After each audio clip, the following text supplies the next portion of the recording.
Bom dia, boa tarde ou boa noite para você aí de casa que está acompanhando mais um vídeo do canal Universo da História. Eu sou o aluno João Palmeira, do curso de História da Universidade Tuiuti do Paraná, e eu estou aqui hoje para falar com vocês sobre o tema ditadura militar, beleza? Para ser mais preciso, hoje a gente vai falar sobre o governo Geisel, sobre os anos Geisel.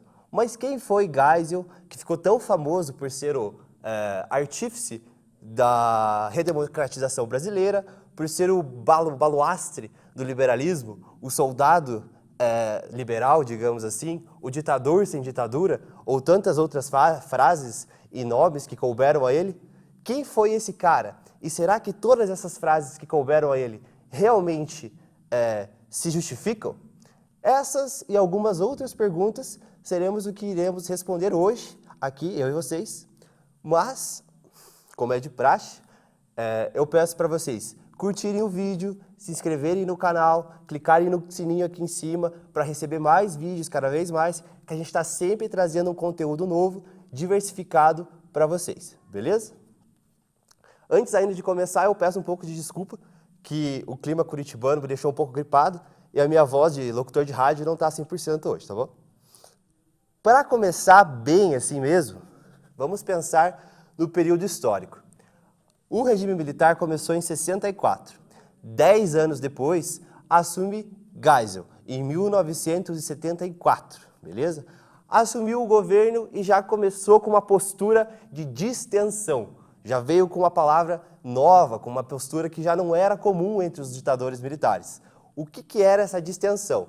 Dizia ele que queria redemocratizar o país, mas a redemocratização seria a seus modos, de forma lenta, gradual e segura. O lento e gradual já fica nas próprias palavras. Mas e o segura? Segura para quem? Essa é uma pergunta que também cabe aqui ao momento para nós, beleza? Ainda no ano de 74, houveram outras eleições que não só as presidenciais. Houveram eleições para senadores, aos quais o MDB, que era o partido de oposição à Arena, que eram os dois partidos existentes no momento, venceu, digamos assim, exponencialmente a Arena. O MDB elegeu muitos mais senadores, ganhou muitos mais cadeiras no parlamento e conseguiu, digamos assim, se ganhar uma força institucional muito grande. Conseguiram vários deputados também no Congresso, e isso acabou barrando um pouco a ideia do Geisel de institucionalizar esse regime militar para poder redemocratizar posteriormente, beleza? Essa ideia da distensão do Geisel, junto com essa perca nas eleições de 74, não agradou muito o pessoal da direita militar extrema que se fala. É complicado pensar, né? A gente pensa em ditadura militar, aí a gente pensa em direita militar extrema, ou seja, o que era? Haviam, digamos assim, consensos, obviamente, dentro dos regimes militares, mas também haviam dissensos. E um deles era essa questão da direita militar extrema, que se chamavam os duros, que eram os pessoal que guardava a reserva moral da Revolução de 64, e o pessoal que era um pouco mais brando, que já tinha uma ideia de pensar a redemocratização, que era essa galera que estava mais para o lado do Geisel.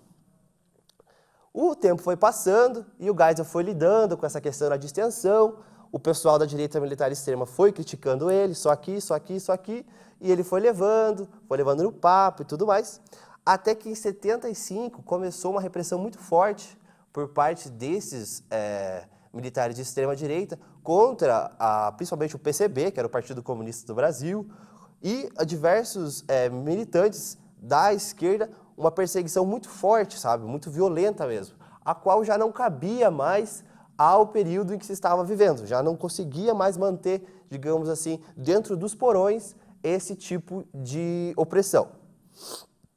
O tempo foi passando um pouquinho e houveram as eleições de 76. E a partir daí que talvez o nosso vídeo fique mais interessante, que de 76 até 79, que foi o momento que o Geisel deixou o governo, é o período mais atribulado, digamos assim, da gestão dele. O que teve em 76? Houveram as eleições para vereadores das cidades do Brasil. As eleições para vereadores, diferente das eleições para presidente, elas eram diretas, a população podia votar. Só que, como a Arena, que era o partido governista, tinha perdido muito voto em 74, eles se precaveram e criaram a Lei Falcão. O que fazia essa lei?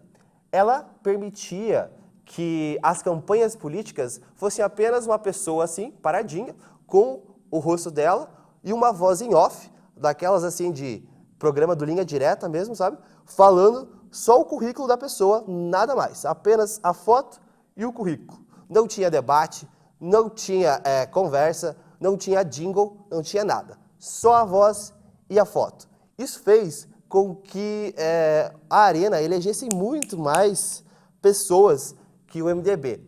Em comparação, a Arena elegeu mais de 30 mil vereadores, enquanto o MDB não elegeu nem 6 mil. Então é uma disparidade muito grande, assim, sabe? Aí o Geisel, institucionalmente, estava fortalecido, viu que estava tranquilo um pouco, falou assim, vamos negociar. Decidiu instituir uma missão chamada Missão Portela. O que era essa Missão Portela? Portela, ele era o líder do Senado da Arena, certo? E ele foi incumbido de negociar com o pessoal do MDB um processo de abertura, essa distensão que lá o Geisel pensava no começo, que não estava tão querendo assim mesmo, como eu disse, lenta, gradual e segura. Então ele começou agora a propor uma negociação com o MDB, visto que ele estava mais forte institucionalmente. O que aconteceu? Ele começou essas conversas, começou essas negociações, até que ele propôs uma reforma no judiciário. Como em 74 o MDB tinha eleito a maioria dos deputados, eles tinham a maioria no Congresso e eles barraram essa reforma. O que o Geisel fez? Mostrou que a distensão e o diálogo dele eram tão curtas quanto poderiam ser. Pegou o AI-5, que é aquele ato institucional imposto lá em 68, baixou o decreto, fechou o Congresso e falou, vou aprovar as medidas, vou fazer do meu jeito, porque quem manda aqui sou eu.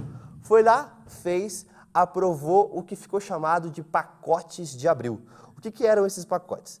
Eles mantinham as eleições indiretas para governadores, que já eram indiretas, mas elas deixariam de ser, então ele manteve elas indiretas, mudou o tempo de gestão para presidentes, não seriam mais 5, agora seriam 6 a partir de Geisel, certo? Mudou também a questão da votação do parlamento, então não seria mais uma quantia, assim, seria sempre a votação de maioria simples. Se tivessem 2 parlamentares e votassem os 2, estava aprovado qualquer projeto. Isso tirava o MDB de jogo e permitia que o Geisel pudesse votar o que ele queria votar, pudesse institucionalizar o regime militar antes de partir para essa distensão, para essa futura abertura e, como diziam eles, para a entrega do regime militar nas mãos de talvez um possível governo civil que, quiçá, assim, em sonhos, fosse aliado e compactuasse com as ideias do regime. Beleza? Esses foram os pacotes de abril. Quando perguntado ao Geisel, você tem certeza desses pacotes de abril? Isso não é antidemocrático? Você que entrou querendo ser o redemocratizador? Ele olhou e falou, a democracia é relativa. Essa é uma das frases deles que ficou mais conhecida como, digamos, uma das coisas mais antíteses do que poderia ser o governo dele. Beleza? Agora, vamos tirar a cena um pouquinho do Geisel e vamos vir para os opositores deles nas ruas. Quem? Os estudantes. Desde dos anos de 68, os estudantes estavam meio que reunidos aos campos universitários. A repressão tinha sido muito forte com os anos de chumbo do Médici e do Costa e Silva. Então, eles meio que baixaram um pouco a questão das manifestações, da questão de exigir direitos nas ruas mesmo. Acabou isso, não tinha mais, muito pouco mesmo. Talvez o único momento em que se fez algo parecido com uma manifestação foi no ano de 73, quando morreu o estudante Vanucci, que era aluno de geologia da USP. Ele foi assassinado nos porões da ditadura. E a missa, digamos, em sua homenagem, foi um movimento muito grande, reuniu artistas, celebridades, até políticos do MDB, que eram opositores ao governo, e a sociedade civil em si se juntou toda para ir nessa missa. Esse talvez tenha sido um dos poucos movimentos fora dos campos da universidade que se permitiu durante o regime militar. Se permitiu, vamos sempre lembrar.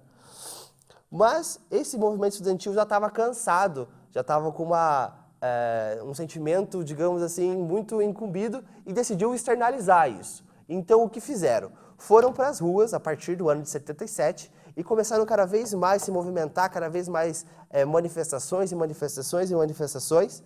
E isso mostrava uma mudança na forma de pensamento dos movimentos sociais. O que era? Eles não tinham mais aquele sonho, aquele desejo de fazer a revolução socialista. Não deixaram de ser socialistas, não vamos nos enganar. Mas eles já não tinham mais aquela coisa do sonho da revolução. A intenção agora era, digamos assim, uma política de massa. Era aglutinar o máximo possível de trabalhadores, de intelectuais, de celebridades e políticos opositores para fazer a redemocratização brasileira. Junto a esses estudantes, surgiram outros que eram os, digamos assim, a sociedade civil, que era a Associação Brasileira de Imprensa, era a OAB, era a CNBB, que é a Conferência Nacional dos Bispos do Brasil. Todos eles, ao longo de 77, soltaram diversos manifestos, diversas cartas escritas, que foram embasando essa população e até mesmo os liberais, até mesmo os empresários, contra esse regime militar. Ou seja, o governo de Geisel estava cada vez mais isolado. Os empresários começaram a ficar contra ele, a sociedade civil, que eram essas instituições que eu disse, também começaram a ficar contra ele, os estudantes começaram a ficar contra ele, e o MDB, que até então era de oposição, mas era, digamos assim, na coleira, começou a se soltar e também ir contra ele. Não tinha mais quem apoiasse Geisel nesse processo, então ele ficou acuado. E no ano de 78, ele se, digamos assim, se obrigou e baixou mais um ato e tirou o AI-5.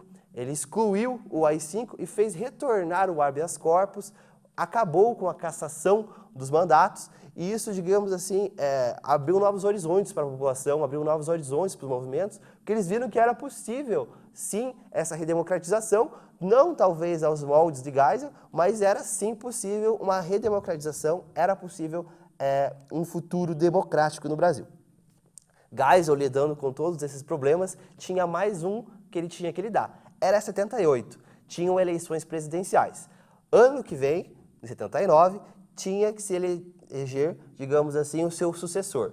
E ele tinha um problema nas mãos. Tinha um cara chamado Silvio Frota. Esse cara, ele era general e ele se dizia a reserva moral da Revolução de 64. Um cara chato. Eu imagino esse cara no almoço de domingo com a família dele. Devia ser, bicho, um saco. Mas esse cara queria o posto de Geisel, queria a eleição, queria a cadeira presidencial para manter o Brasil longe dos comunistas. Segundo ele, o próprio Geisel estava permitindo a subversão voltar ao Brasil. E, todo dia malhando. Então o Geisel decidiu, chega, é hora de dar um basta.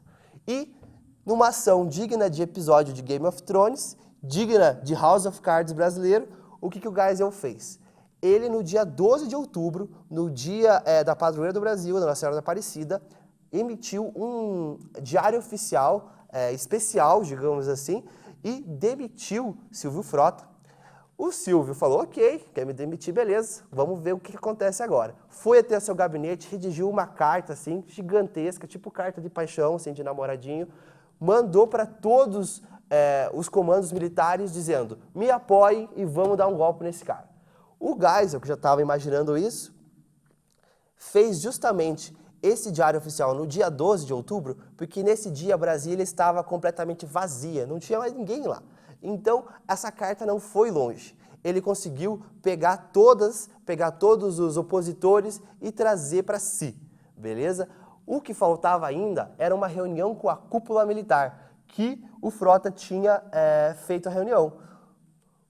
E isso o Geisel teve que lidar. O que ele fez? Digamos assim, virtualmente sequestrou esses líderes, retirou eles, não permitiu que conversassem com Frota e conseguiu manter a sua presidência. Não sofreu golpe, não teve que pegar em armas para manter o seu direito palaciano, digamos assim.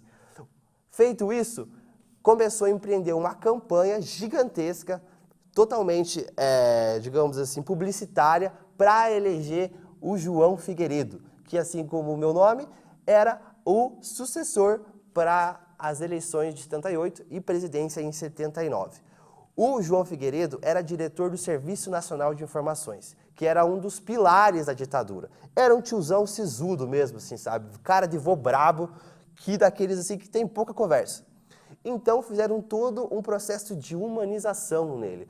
Colocaram foto dele malhando, de sunguinha, sorrisão, aquela coisa bonita assim, um tio legal, e a campanha funcionou. Foi eleito em 78, em 79 assumiu e, digamos assim, manteve o projeto de Geisel dessa abertura. Haveriam outros opositores que surgiriam, que era a ideia do novo sindicalismo, os movimentos sociais dos operários, o Lula, que surgiu nesse novo sindicalismo com a grande greve de São Bernardo em 78, mas tudo isso pode ser explicado melhor a partir do governo de João Figueiredo em 79 e tudo o que desenrolou a partir desse ano, que também é um ano muito complicado na história brasileira. E por hoje, pessoal, é só. Venho aqui me despedir de vocês, peço para vocês verem os nossos outros vídeos e lembre-se que até o agora também é história.